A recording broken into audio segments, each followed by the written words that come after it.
Hello people, welcome to Python life. ఈ రోజైతే మనము కాల్ సెంటర్ జాబ్ గురించి మాట్లాడుకుందాం. అసలు స్కిల్స్ ఏం కావాలి, దాంట్లో మళ్ళీ రోల్స్ ఏమేమి ఉంటాయి, ఎవ్రీథింగ్ కూడా నేను క్లియర్గా చెప్తాను. సో మిస్ చేయకుండా లాస్ట్ వరకు అయితే చూసేయండి. అండ్ అంతకంటే ముందుగా మీకు 50+ ఐటీ కోర్సెస్ ఫ్రీగా నేర్చుకోవాలి అన్నా కూడా, లేదంటే ఐటీ గురించి టోటల్ అవేర్నెస్ రావాలి అన్నా కూడా, at the same time daily job updates రావాలి అన్నా కూడా మీరైతే మన పైథాన్ లైఫ్ ఛానల్ని సబ్స్క్రైబ్ అనేది చేసేసేయండి. సో మీరు ఫ్రీగా లాట్ ఆఫ్ నాలెడ్జ్ని ఈజీగా నేర్చేసుకోవచ్చు. అండ్ ఇప్పుడైతే మనము టాపిక్లోకి వెళ్ళిపోదాం. సో నేను కాల్ సెంటర్ జాబ్ గురించి ఒక పెద్ద లిస్ట్ అనేది తీసుకొచ్చాను. లైక్ రోల్స్ ఏమేమి ఉంటాయి, ఎవ్రీథింగ్ ఏం మిస్ కాకుండా తీసుకొచ్చాను. స్కిల్స్ ఏమేమి కావాలో కూడా నేను చెప్తాను. సో అండ్ రెస్పాన్సిబిలిటీస్ కూడా నేను ఒకసారి చెప్తాను. సో క్లియర్గా చూసేయండి. దీంట్లో అయితే మనకి బేసిక్గా ఫస్ట్గా లైక్ రోల్ వచ్చేసి సిఎస్ఆర్ అనేసి ఉంటుంది. సిఎస్ఆర్ అంటే కస్టమర్ సర్వీస్ రిప్రజెంటేటివ్ అనమాట. అంటే కాల్ సెంటర్ ఏజెంట్ అని కూడా అనొచ్చు. దీని రెస్పాన్సిబిలిటీస్ వచ్చేసి answer customer queries, resolve complaints, provide product service information and escalate issues when necessary. అంటే దీనికి బేసిక్గా కస్టమర్ క్వెరీస్ని క్లియర్ చేయాలి కాల్స్లో. సో అలా ఉంటుంది దీని రెస్పాన్సిబిలిటీస్ వచ్చేసరికి. స్కిల్స్ వచ్చేసి మనకి బేసిక్గా కాల్ సెంటర్ అంటేనే మనకి మాట్లాడడం రావాలి కదా, కమ్యూనికేషన్ అనేది రావాలి. అంటే వర్బల్గా రావాలి అండ్ రాయడానికి కూడా రావాలి. తర్వాత ప్రాబ్లమ్ సాల్వింగ్. ఈ కమ్యూనికేషన్ అనేది ఫస్ట్గా నేను చెప్పినట్టు like at least Hindi, Telugu, English వచ్చేలా చూసుకుంటే చాలా better. In case me mother tongue ఇంకా ఏదన్నా ఉన్నా కూడా లైక్ అలా దానికి కూడా మీకు ఏ మదర్ టంగ్ ఉన్నా కూడా, ఏ లాంగ్వేజ్ ఉన్నా కూడా కాల్ సెంటర్ జాబ్స్ అయితే ఉంటాయి. కానీ బేసిక్గా ఒక్కటే కాకుండా లైక్ కస్టమర్స్ అనేవాళ్ళు 2-3 రకాలు ఉంటారు కాబట్టి మోస్ట్గా వాడేదైతే ఇంగ్లీష్, హిందీ కదా. జనరల్గా మనకి అయితే తెలుగు సైడ్, సౌత్ సైడ్ ఇండియాలో అయితే లైక్ తెలుగు ఉంటుంది. సో ఈ హిందీ, ఇంగ్లీష్ పైన చాలా కాన్సన్ట్రేట్ అనేది చేయాలి. సో కమ్యూనికేషన్ స్కిల్ దాంట్లో బాగుండాలి. అండ్ ప్రాబ్లమ్ సాల్వింగ్ స్కిల్ అనేది ఉండాలి. యాక్టివ్ లిజనింగ్ అంటే చెప్పేది మనం వింటనే కదా సాల్వ్ చేసేది, వాళ్ళకి రెస్పాండ్ అయ్యేది. సో యాక్టివ్ లిజనింగ్ ఉండాలి. బేసిక్ కంప్యూటర్ స్కిల్స్ కూడా ఉండాలి. అండ్ ఎంపతి అండ్ పేషెన్స్ కూడా ఉండాలి. ఒకరి దగ్గర అంతమందితో మాట్లాడాలంటే మనకి ముందుగా లైక్ పేషెన్స్ అనేది ఉండాలి కదా. సో తర్వాత రోల్ వచ్చేసి టీఎస్ఆర్ అంటే టెక్నికల్ సపోర్ట్ రిప్రజెంటేటివ్ అనమాట. దీనికైతే రెస్పాన్సిబిలిటీస్ వచ్చేసి provide technical support for customer experience issues with products or services. This could involve troubleshooting software or hardware అనమాట. దీనికి స్కిల్స్ నీడెడ్ వచ్చేసి strong technical knowledge of product or services అనేది ఉండాలి. Problem solving abilities అనేవి ఉండాలి. Patience and clarity in explaining complex information, ఈ skills అయితే ఉండాలి. తర్వాత ఇంతకుముందు నేను చెప్పినవి బేసిక్ లెవెల్ పొజిషన్స్ అనమాట, అంటే రోల్స్. ఇప్పుడైతే నేను కొంచెం మిడ్ లెవెల్స్ పొజిషన్స్ అనేవి చెప్తాను.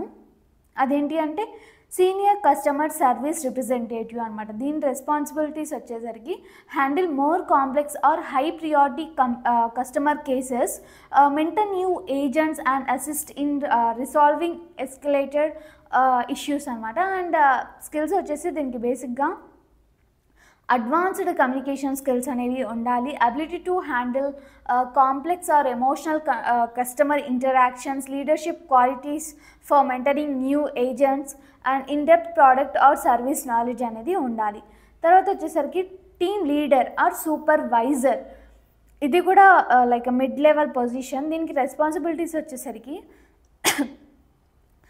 supervise a team of a call center agents, ensure targets are met, monitor performance, provide coaching and feedback and handle escalated issues అనమాట.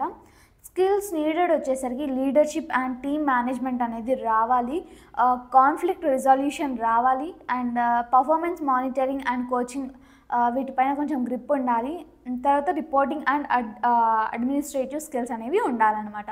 తర్వాత క్వాలిటీ అష్యూరెన్స్ అనలిస్ట్ అంటే రెస్పాన్సిబిలిటీస్కి వచ్చేసరికి monitor and evaluate the performance of call centre agents, ensuring they meet company standards for customer service, provide feedback for improvement. And skills వచ్చేసి attention to detail and analytical and reporting skills, understanding of customer service standards and metrics skills.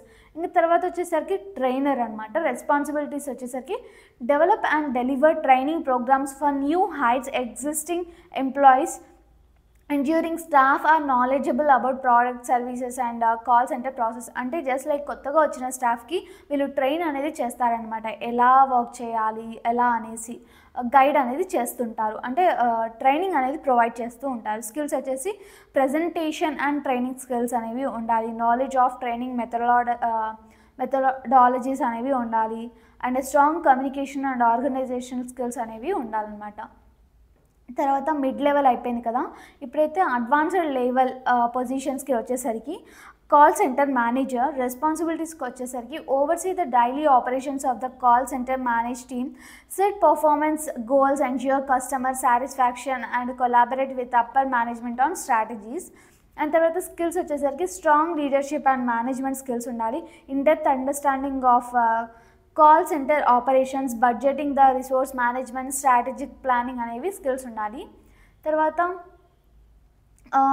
Work force management అంటే WFM అనేసి అంటాము, WFM analyst అనేసి అంటుంటాం. రెస్పాన్సిబిలిటీస్కి వచ్చేసరికి manage scheduling, forecasting and real time monitoring of call volumes to ensure the right number of agents are available at all times.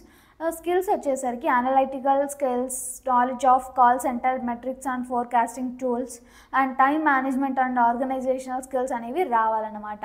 తర్వాత ఇప్పుడు తర్వాత సీనియర్ లీడర్షిప్ ఎగ్జిక్యూటివ్ పొజిషన్స్ అనమాట, ఇంకా ఇది సీనియర్గా అనమాట. దీంట్లో అయితే call centre director first role వచ్చేసి.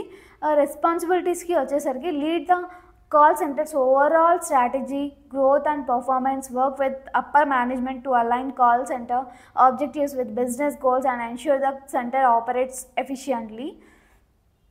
తర్వాత స్కిల్స్ నీడెడ్ వచ్చేసరికి స్ట్రాటజిక్ ప్లానింగ్ అనేది ఉండాలి, లీడర్షిప్ అండ్ టీమ్ మేనేజ్మెంట్ ఉండాలి at the high level, budget and resource management, business acumen అనేది ఉండాలన్నమాట. తర్వాత చీఫ్ కస్టమర్ ఆఫీసర్ అనమాట, CCO అనేసి, ఇది కూడా senior most position in call centre. So దీనికైతే రెస్పాన్సిబిలిటీస్ వచ్చేసరికి focus on customer experience across all touch points including all the call centre, ensuring the customer satisfaction and retention are prioritised at the highest level of the organisation. దీనికి skills వచ్చేసి high level leadership and strategy development, expertise in customer experience management, cross departmental collaboration and vision setting, ఇవి అనమాట. So నేను advance, basic, mid level, senior most positions everything కూడా ఇక్కడ explain చేశాను.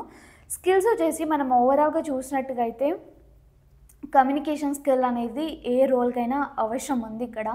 తర్వాత వచ్చేసరికి మేనేజ్మెంట్ అనేది రావాలి, లీడర్షిప్ స్కిల్స్ అనేవి ఉండాలి, అండ్ లైక్ సడన్గా ఒక సిచ్యువేషన్ వస్తే ఒక కస్టమర్స్ అనేవాళ్ళు 100 ప్రాబ్లమ్స్, అంటే 100 డిఫరెంట్ ప్రాబ్లమ్స్ వాళ్ళు కాల్ చేస్తూ ఉంటారు, వాటికి ఆన్సర్ చేయగలగాలి. అండ్ మనకున్న కస్టమర్ సర్వీస్ అంటే ప్రోడక్ట్ బేస్డ్ ఉంటాయి కదా కంపెనీస్, సో ఆ ప్రోడక్ట్స్ పైన కొంచెం అవగాహన ఉండాలి, ప్రైస్ ఎలా, ఎవ్రీథింగ్ కూడా దాని క్వాలిటీ ఎవ్రీథింగ్ కూడా దానికి వాళ్ళకి నాలెడ్జ్ అనేది ఉండాలి, వాళ్ళ సర్వీస్ వాళ్ళ ప్రోడక్ట్స్ పైన నాలెడ్జ్ అనేది ఉండాలన్నమాట.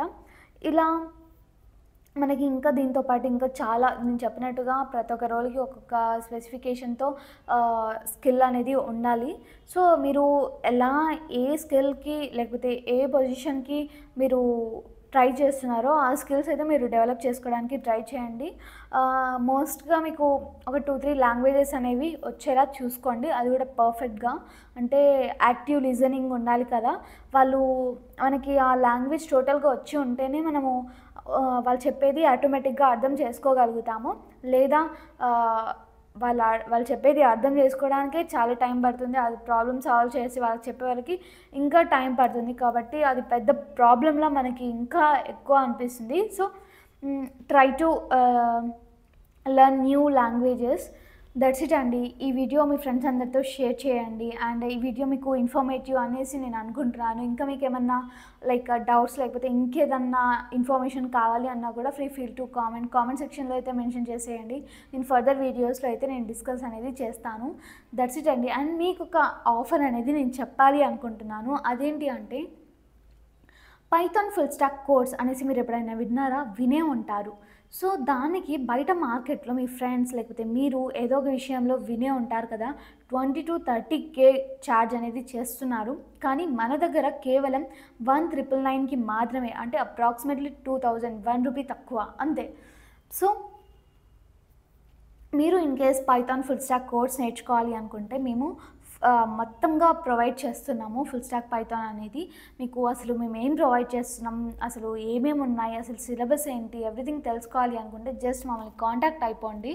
కాంటాక్ట్ అవ్వడానికి నేను కాంటాక్ట్ డీటెయిల్స్ అనేవి కామెంట్ సెక్షన్లో మెన్షన్ చేశాను.